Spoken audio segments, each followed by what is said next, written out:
ऐसे ही समय में जीव की दृष्टि बदल जाए, एक समय में काम बन जाए। जिनवानी की महिमा अपरंपार है, इसलिए जिनवानी को अभी आज जिनवानी ही देव है, जिनवानी ही गुरु है और जिनवानी धर्म का मूल आधार है। ये सब व्यवहार से कथन है। जिनवानी के पढ़ने से जीव के भाव जाग जाते हैं और जिनकी दृष्टि अपने भावों को जानने लगती है वहां वो प्रकट हो जाते हैं। 24 घंटे हमारे कुछ ना कुछ भाव चलते ही रहते हैं। विचार करो कि आत्मा हमेशा मौजूद है, प्रकट है। आत्मा को प्रकट करना नहीं है, आत्मा प्रकट है। क्या कहती है आत्मा? भाव, भाव की कर्ता आत्मा है और वे नाना प्रकार के भाव नाना प्रकार के कर्म की वजह से होते हैं। तो कर्म का उदय अपने में चलता है, जीव के भाव अपने में चलते हैं, पर ये आत्मा और शरीर का एक क्षेत्रावगाही संबंध है। एक एक क्षेत्र में आत्मा है, उसी क्षेत्र में शरीर है, कर्म है और कर्म का उदय भी चलता है, जीव का परिणमन भी चलता है। दोनों दृढ़ परिणमनशील हैं। अगर परिणमन नहीं हो तो दोनों अलग अलग हो जाएंगे। और सारा विकार जीव का चलता है, पर्याय में चलता है, भाव में चलता है। आगम का पूरा साथ अपने भावों को जानना है। 24 घंटे हमारे जैसे परिणाम चल रहे हैं, अर्थात जीव जैसे भाव कर रहा है, उस भाव का कर्ता जीव स्वयं है, पर कर्म का उदय उसमें विकार उत्पन्न करता है। जैसे बिजली तो करंट रूप में काम करती है। माइक में ही बिना बिजली के माइक नहीं चलता, बिना बिजली के पंखा नहीं चलता, बिना बिजली के कोई भी उपकरण नहीं चलता, टीवी नहीं चलता, कोई नहीं चलता। पर बिजली का काम तो हर एक जगह करंट पहुंचाना है, बाकी का काम सबका अपना अपना है। ऐसा ही ये शरीर और आत्मा का संयोग है। शरीर अपना काम करता है जब शरीर और आत्मा का संयोग होता है। देखो संसार में जैन दर्शन एक साइंस है। कैसी साइंस है कि इस अध्यात्म साइंस को जो जान लेता ना, उसको संसार का ज्ञान सहज हो जाता है। संसार के विषय को जानने से आत्मा का ज्ञान नहीं होता। कितने बड़ा वैज्ञानिक हो, आत्मा को नहीं जान सकता हो। पर अध्यात्म ज्ञानी संसार के सारे विषयों को जान लेते हैं। ज्ञान की इतनी महत्ता है क्योंकि ज्ञान किताबों में नहीं है, ज्ञान बाहर में नहीं है, ज्ञान किसी भौतिक वस्तु में नहीं है। ज्ञान आत्मा का स्वभाव है और स्वभाव उसे कहते हैं जिसका कभी अभाव ना हो। अभी भी स्वभाव है, आत्मा अपने स्वभाव रूप ही परिणाम कर रहा है। यद्यपि इतने सारे विकारी परिणाम आत्मा में उत्पन्न होते हैं आत्मिक पर्याय में, पर उस समय भी जीव ने अपने स्वभाव को नहीं छोड़ा। कितना ही क्रोध के आवेश में, क्रोध के भाव हो, कसाई के भाव हो, शुभ भाव हो, परंतु ये सारी कर्म की धारा मात्र है। जीव उस सारी कर्म की धारा को जानने वाला है, देखने वाला है, अनुभव करने वाला है। जीव की विशेषता 3 प्रकार की है: जानना, देखना, अनुभव करना। अनुभव गम्य है, अपन अनुभव करते हैं। संसार में तो अनुभव तो करते हैं, संसार के विषयों का अनुभव करते हैं। क्या चाहते हैं हम? विषय सुख को चाहते हैं, विषयों का सेवन भी करते हैं। किसकी करते हैं? सुख की अभिलाषा है, भोजन करने का लिए, सुखी होने के लिए। पानी क्यों पीते? सुखी। संसार की जितनी क्रियाएं शरीर की हो रही हैं, वे क्रियाएं कर्म के द्वारा हो रही हैं, कर्म कृत है। कर्म का उदय नहीं हो, भोजन नहीं कर सकते आप। कर्म का उदय नहीं हो, आप पानी नहीं पी सकते, क्योंकि सब कर्म के उदय से होने वाली परिणाम है। पर हो क्या रहे हैं? जीव के भाव। ऐसा संबंध है, दोनों का निमित्त नैमित्तिक संबंध है। इसको कहते हैं निमित्त नैमित्तिक संबंध। और ये अनादि काल से संसार इसी प्रकार से परिणमन करता है। वो तो किसी बिरले जीव को, कोई अति भाग्यशाली जीव को सच्चे देव, सच्चे गुरु, सच्चे धर्म का सानिध्य मिलता है और बड़ी श्रद्धा रुचि पूर्वक वो उनकी बात को सुनता है और वे अपने अनुभव के द्वारा उस परम तत्व का बखान करते हैं, परम तत्व को बताते हैं। और जो जीव श्रद्धा पूर्वक उसको ग्रहण करता है, देखो सुनना अलग बात है और श्रद्धा पूर्वक सुनना अलग बात है। श्रद्धा मौन होती है, श्रद्धा मौन होती है। ज्ञान में विकल्प होते हैं, जब तक विकल्प है तब तक श्रद्धा नहीं है। और जहां श्रद्धा है वहां ज्ञान भी उसमें समाहित हो जाता है, और जहां श्रद्धा में ज्ञान समाहित हो जाता है वहां आत्मा की अनुभूति प्रकट होती है। गुरु महाराज ने मोहम्मद पावर जी नंदमणि तत्व को नहीं छोड़ा, क्योंकि तत्व तो उनकी साधना का परम तत्व था। कारण स्वामी की साधना उस परम स्वभाव की आश्रय से हुई। 6 नंबर की तुलना है, ज्यादा लोग नहीं जानते उसमें गुरु महाराज ने क्या तत्व की साधना की है, क्या क्या परम स्वभाव क्या है।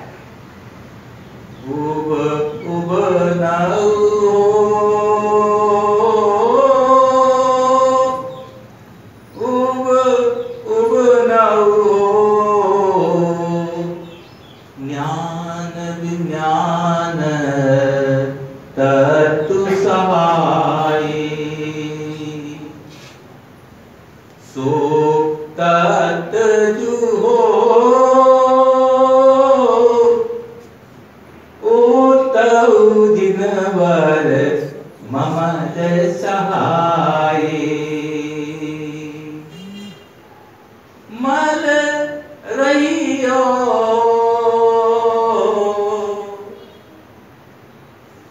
उबनु जुदाता देव सहाय तत्काल हो उबन जु समय तत्व सुभाय। गुरु महाराज कह रहे हैं वो उबनौ हो, देखो देखो वह तत्व विलक्षण है, अपने में परिणमन कर रहा। शक्कर की मिठास शक्कर में हमेशा रहती है, वह शक्कर में ही विलास करती है। आप फिर हलवा में डाल दो शक्कर, कहा तो जाएगा हलवा मीठा हो गया, व्यवहार से कहा जाएगा, पर हलवा मीठा नहीं हुआ। मीठा क्या है? शक्कर। दूध में डाल दो, जहां चाहे डाल दो, शक्कर अपने स्वभाव में ही विलसती है। अपने स्वभाव के अलावा शक्कर कहीं नहीं जाती, ना किसी के साथ मिलती है। ऐसा इसी को कहते हैं स्वभाव। ऐसा ही आत्मा 4 गति 84 लाख योनियों में अनंत कर्मों के साथ परिणमन कर रहा है, पर आज तक वह कर्म रूप नहीं हुआ, कर्म में नहीं मिला। शरीर में शरीर से भिन्न है आत्मा। ऐसी बात करने वाले अनुभवी संत आचार्य तारण स्वामी हैं। इसलिए तो उनके ग्रंथ पढ़ने से लोग घबराते हैं कि उनके ग्रंथ पढ़ लेंगे तो हमारा मिथ्या छूट जाएगा। बात बिल्कुल ऐसे ही, इसमें इन शब्दों में इतनी शक्ति है कि इसको जो श्रद्धा पूर्वक पढ़ेगा निश्चित ही उसका कल्याण का मार्ग बनेगा। तत्व चिंतन का विषय नहीं है, तत्व तो अनुभव का विषय है, पर चिंतन से प्रारंभ होता है। क्योंकि हमारे पास अभी जो ज्ञान है वो मति ज्ञान, शुद्ध ज्ञान है, और दोनों ज्ञान पराधीन ज्ञान है, क्योंकि उनके विषय निश्चित है। पर इस ज्ञान को ज्ञान रूप जानकर जो उस ज्ञान का आश्रय लेते हैं उनको परम ज्ञान, केवल ज्ञान प्राप्त हो जाता है। अभी आपका बुद्धि है, मति ज्ञान शुद्ध ज्ञान बुद्धि रूप में काम कर रहे हैं, विचार करते हैं, निर्णय करते हैं। विचार कौन करता है? मन। मन का कौन से ज्ञान का विषय है? मति ज्ञान का विषय। 5 इंद्रियों मन के द्वारा जानना ही मति ज्ञान का काम, और शुद्ध ज्ञान का काम है कि शुद्ध ज्ञान का काम जो हमने मति ज्ञान के द्वारा जाना है उसको और विशाल विस्तृत रूप से विचार पूर्वक जानना, फिर हम उसके साथ बुद्धि है, बुद्धि में उसका निर्णय करना। ये व्यवहारिक रूप से ज्ञान हमारा संसार में जुड़ा हुआ है, संसार के विषयों में ये रम रहा है नारी काल से। इसको दृष्टि का विषय जब तक इसको नहीं बनाएंगे, जब तक ज्ञान को दृष्टि का विषय नहीं बनाएंगे, तब तक वो ज्ञान स्वभाव का अनुभव नहीं हो सकता। उस ज्ञान स्वभाव का अनुभव करने के लिए दृष्टि को सब दूर से हटाना पड़ेगा। एकमात्र ज्ञान स्वभाव के प्रति पूरा समर्पण, यह रात भर चर्चा चले तब की, और आप भी बड़े प्रीति चित्त से सुनो क्या होगा। एकमात्र बहुमान बढ़ेगा। आत्मा की अनुभूति जब तक सुन रहे हो आप, हम बोल रहे हैं, तब तक आत्मा की अनुभूति नहीं है। गुरु महाराज ने सिद्ध स्वभाव ग्रंथ में एक सूत्र दिया, शुरुआती वहां से की, देखी ना कहे, सुनी ना कहे, हित उपजी ना कहे। बताओ, आत्मकल्याण से उत्कृष्ट चर्चा संसार में कुछ नहीं हो सकता। हित उपजी ना कहे, बोले तो ना बोले, ऐसो सिद्ध स्वभाव। अर्थात 5 इंद्रिय के विषयों से जब तक जीव की दृष्टि नहीं हटेगी और अपने आत्म स्वभाव का निर्णय नहीं होगा, दृष्टि स्वभाव की नहीं होगी, तब तक सारा काम अधूरा है। यहाँ तो आत्मा का बहुमान बढ़ाने के लिए, बहुमान जगाने के लिए चर्चा होती है। चर्चा के लिए बहुत महत्वपूर्ण चर्चा कि जैसे संसार में हम जिस विषय को जान लेते हैं उसका बहुमान अपने आप आ जाता है। क्योंकि ज्ञान ऐसी शक्ति है कि ज्ञान के सामने जो भी चीज आती है उसकी शक्ति क्षीण हो जाती है। रोज भी कब तक काम करता है? जब तक हम जगे नहीं है। हमारा ज्ञान में यार रोज नहीं करना मुझे, कितनी देर रोज खत्म हो जाएगा। भेद विज्ञान ही वह अस्त्र है 24 घंटे। हम तो कहते हैं कि आप अब ना घर छोड़ सकते, ना परिवार छोड़ सकते, न इस वर्तमान संयोग को छोड़ सकते हैं, पर इस संयोगी दशा से दृष्टि हटा सकते हो। वही करना है, निरंतर भेद विज्ञान का अभ्यास करना है कि चल रहा है कर्म के वजह से ये सब हो रहा है, मैं इसको जान रहा हूँ। बताओ इससे ज्यादा क्या करना है? दुकान में बैठे खूब ग्राहक आ रहे हैं, क्या करना है? जीव क्या करना? बताओ, राग में फंसा है, देश में फंसा है, इसी शरीर की क्रिया हो रही है, और ज्ञाता रास्ता हो जाएगा, शांत हो जाएगा, आत्मा की अनुभूति बढ़ेगी। देखो, आत्मा की चिंतन करने से पूर्वकृत पाप क्षय होते हैं और वे पाप पुनरूप परिवर्तित भी होते हैं। दोनों काम होते हैं। जो तीव्र पाप है वे पुनरूप बदल जाते हैं, संक्रमण हो जाता है उनको, बदल जाते हैं, पाप प्रगतियां पुनरूप हो जाती है। और जो मध्य रूप पाप है वे क्षय, दोनों काम होते हैं। कर्म से पुण्य में वृद्धि होती है, और बिना पुण्य के संसारी जीव का संसार में कोई काम नहीं होता। पुण्य का उदय है, संसार में सब काम होते हैं। पुण्य का उदय नहीं है, अपन लाख कोशिश करो कुछ नहीं होता। क्या द्वेष बुद्धि हमारे वर्तमान के पुण्य को भक्षण करती है, खा जाती है, नष्ट कर देती है। दूसरों को देखकर द्वेष भाव आ गया हमको, इसकी दुकान बहुत चल रही है, इसके घर में बहुत सुंदर बहू आ गई है, बहुत पैसा आ रहा है, सारी संपत्ति, तो उसका तो उसका पुण्य का होता है। और जो उसके प्रति द्वेष रखेगा वो अपने पुण्य को छीन कर देगा। इसलिए ये है ना, जैन दर्शन में सूत्रों के माध्यम से आचार्यों ने हमारे जैसे संसारी जीवों को सुख से जीने की कला का उपदेश दिया है। दो ही काम करना हमें जीवन में। महाराज जी को अच्छी आत्मा परमात्मा संबंधी चर्चा और कुछ व्यवहारिक चर्चा, सारी चर्चाएं होंगी इतने दिन में, 100 दिन में बहुत कुछ हो जाता है। क्या क्या निर्णय किया कि कुछ क्या करना है आगे, कि बस महाराज जी 28 तारीख को गए, सब साधक गए कि हम देखो फ्री, जो बंधन महसूस कर रहे हैं ना उनको तो कुछ नहीं मिलने वाला, वे बंधे ही रहेंगे हमेशा। जाते जाते कुछ चीज आप अपने सूत्र के रूप में ले लो कि हम जीवन कैसे जिएंगे। आत्म श्रद्धान सहित हम जीवन जिएंगे। आत्म श्रद्धान क्या मतलब, कि मैं आत्मा हूँ, ज्ञाता दृष्टा हूँ, मात देखो जानो। और क्या जब देख के जानेंगे नहीं तो हम फिर भाव देखो, कर्म की धारा चलेगी, बदलेगी अपने आप। जब तक कर्म के बीच में है ये सब बाहर का पटवन चलेगा, सब कर्माधीन है। जो कुछ हो रहा है मेरे जीवन में सब कर्माधीन है, मैं उसका करता नहीं हूं, मैं तो उसका ज्ञाता दृष्टा हूं हर दशा में। ऐसा आत्मा का सिद्धांत और कर्म का विश्वास करने वाला ज्ञानी होता है। ज्ञानी बनने के लिए क्या करना है, आत्मा का, बोलो, आत्मा का सिद्धांत और कर्म का विश्वास करने वाला ज्ञानी होता है। आपने क्या मन के जीना है, ज्ञानी या ज्ञानी? ज्ञानी बन के जिएंगे तो अपन तारनपंथी, वैसे ही तारनपंथी बहुत कम है। विश्व में सबसे छोटी समाज है तारनपंथी।